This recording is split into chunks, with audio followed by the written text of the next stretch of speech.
Alright, so yun. Narating natin yung Tagalog. Pero medyo bitin tayo ngayong gabi kaya diretso tayo sa may Pulo River Park. Ano? Pulo River Walk. Let's go.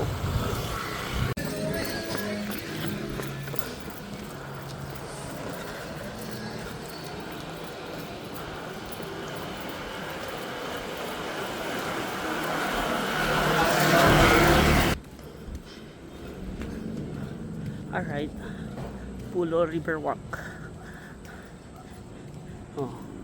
Pulo River Walk. Road to 5 km. Let's go.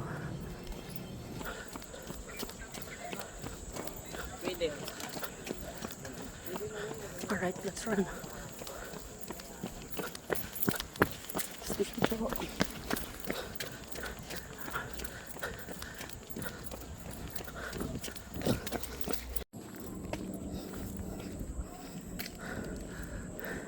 Recover. Nabot ako ng 88 yung BPM ko. So recover muna ako. Baka ma-max out ako. So far tayo ay nakaka 1.8 na. 50 meters pa. Kaya ito. Recover lang ako ng mga 10 meters. Tapos run ulit. Let's go. Alright, 2 km na. Pinatitirang 0.5 meters. Takboy na natin. Let's go.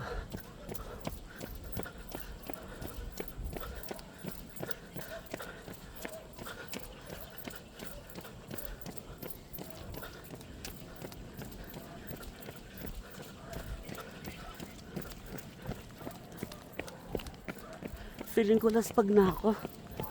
Pero it's mind over matter. Baka iniisip ko lang na pagod na ako. Kaya to. Muscle memory lang. Let's go.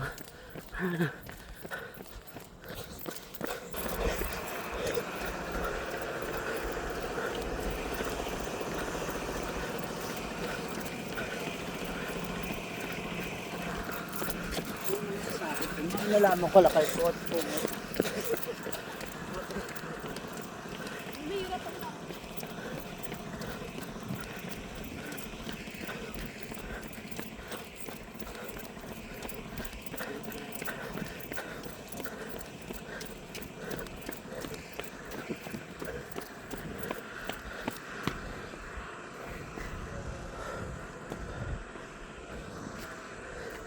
Ending. Cover mo na. Muni.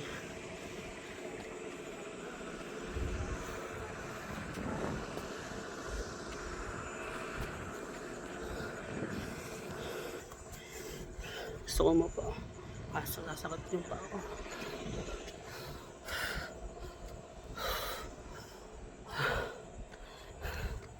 Sarap. Hi, this is Sub Oiram. Guys, may share ako sa inyo. Alam niyo ba dati, simula nung nag-pandemic and after the pandemic, tinabad ako physical activities. Kaya nag-gain ako ng weight.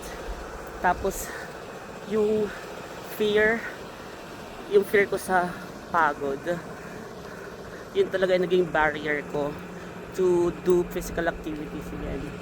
Pero nung nag-start ako walking and jogging, I came to my senses and I realized ang sarap pala mag-exercise kahit simpleng walking and running lang. So if you guys are wondering kung ano yung mga pwede nyo gawin to stay fit, siguro the first thing that you need to overcome is the fear within you. Huwag kayong matakot. Huwag niyong isipin na hindi niyo kaya. Every great plan or every great outcome starts with a little step. So start your fitness journey. I'm not saying that I'll be consistent, pero walang masama kung susubukan natin. Right? So yeah. Sub Aram again. Guys, I just want to share something too. Di ba alam naman natin na recently nag-trending yung Valenzuela because of, you know, the lubak-lubak na daan, mabilis malubog sa baha. Nawalan rin ako ng ng tiwala dati sa city na to, sa Valenzuela.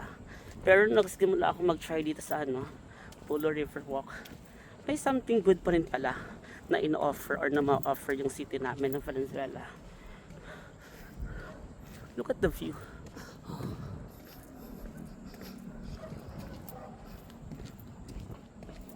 Diba? Binigyan pa rin nila ng chance at saka ng opportunity yung community na magkaroon ng ganitong klaseng lugar kung saan they can do their physical activities, kahit simple walking. And look at the place, mahangin, tsaka puno ng light posts, maliwanag, safe, masaya lang.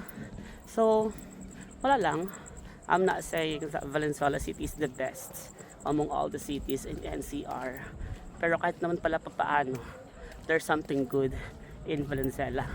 Eto, Pulo River Walk.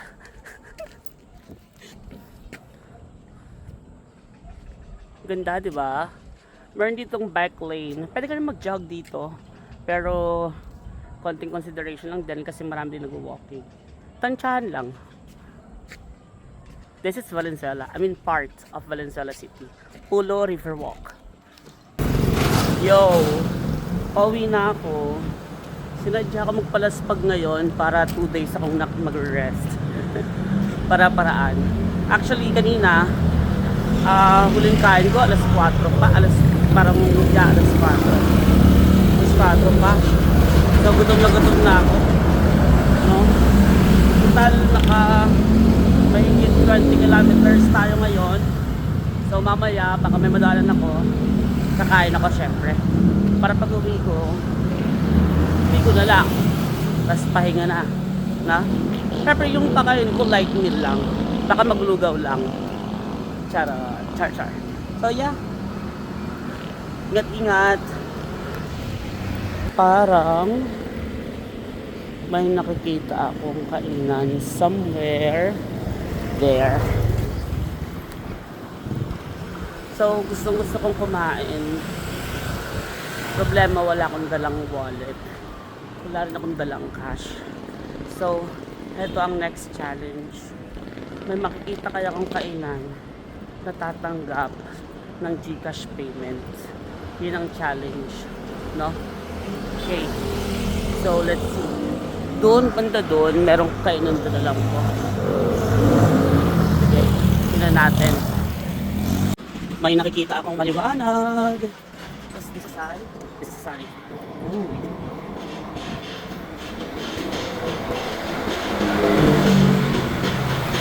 Ito nga po. Tsaka boiled egg.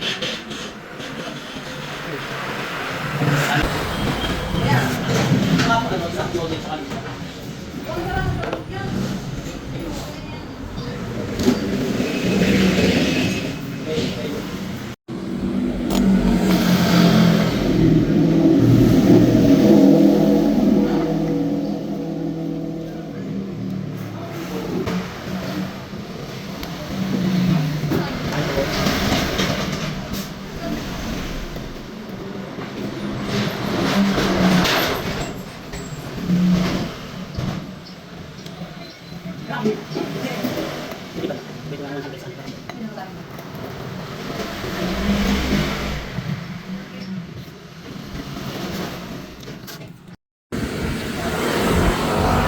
Yun!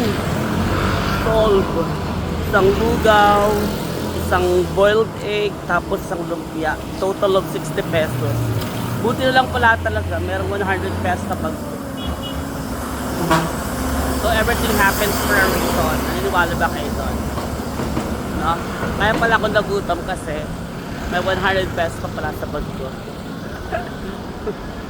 So guys, kung uhusgahan nyo ako kasi after ko tumakbo tsaka maglakad-lakad, kumain ako, bala kayo dyan. Judge nyo na lang ako. Basta ako naugutom ako. Okay lang yan. Diba? So, ngayon, walking na lang ako hanggang makarating ng bahay. Kasi, bagong kain, no? Ayoko naman sakta ng tiyan.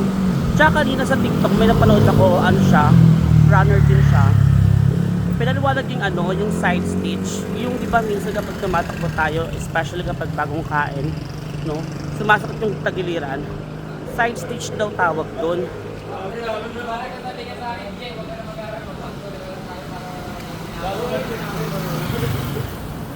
So, ang pwede mo raw gawin para mawala yung side stitch, taas mo lang yung kamay mo sa side kung saan masakit. So, halimbawa, sa left side yung masakit, itaas mo yung left arm mo. Tapos yung other arm mo, itong may hawak ng phone, i-pin mo doon sa part na masakit. So, mga siguro 10 seconds, 20, 30 seconds, mawawala na yung sakit. Kintry ko siya kanina at effective siya in fairness.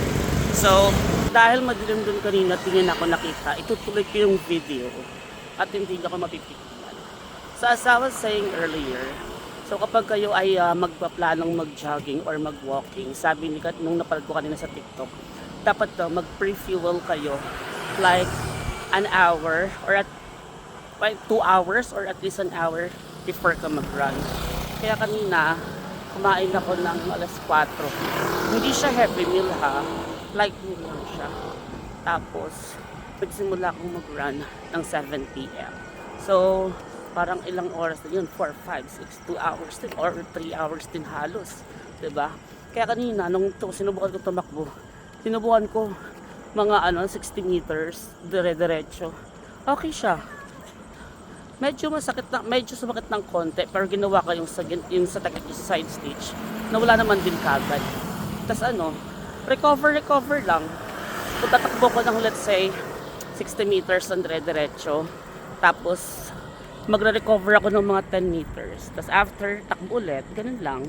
So, ganun lang guys. Tansyahin nyo lang sarili nyo. Huwag nyo i-force. Kasi, baka imbis na mag-gain tayo ng benefits, maging prone pa tayo sa injury. Okay? So, katawan mo yan. Dapat kilala mo kung hanggang saan lang yung kaya mo. So, from time to time naman, kapag consistent ka, ma-adapt din yan ng katawan mo. Tataas din naman yung endurance mo. No? So kapag mga bago-bago pa lang, wag mong ipilit, no? Dahan-dahan lang. Trust the process, sabi nga, di ba? So, siguro last 1 km, bahay na ako. So, yeah. See you around, guys. Iyon. Bahay na rin. Takot ako kanina. Sabi ko lang, lakad na lang ako ng bahay. Kasi dun sa may madilim na park ng Skinita, may nakapark na motor. Overthink ang bading, natakot, tumakbo. Pero okay lang. So, total of 11.4 miles tayo ngayong gabi. That's around 18.300 plus kilometers. Kaspagan. Pero ayos lang, sarap. So, pahinga lang ng konti, tas ligo. Tapos, hihimlay na tayo hanggang bukas. Charot-charot. Sarap. So yeah, this is Sub Iram.